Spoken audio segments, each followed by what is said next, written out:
আসসালামু আলাইকুম রহমতুল্লাহ। এটা আমাদের লেবু গাছ। তো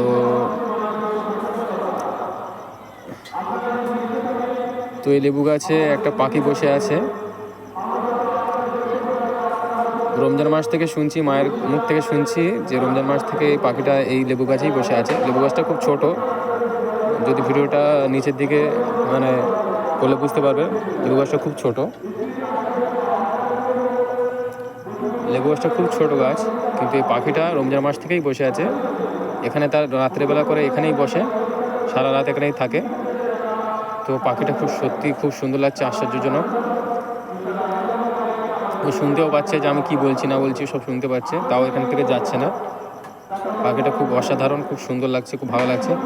ভাবছি একটু গায়ে টাচ করব, কিন্তু টাচ করলে যদি পাখিটা উড়ে পালায়, এই জন্য আমি আর পাখিটাকে টাচ করব না, গায়ে টাচ করব না। সে ঘুমিয়ে আছে এখন।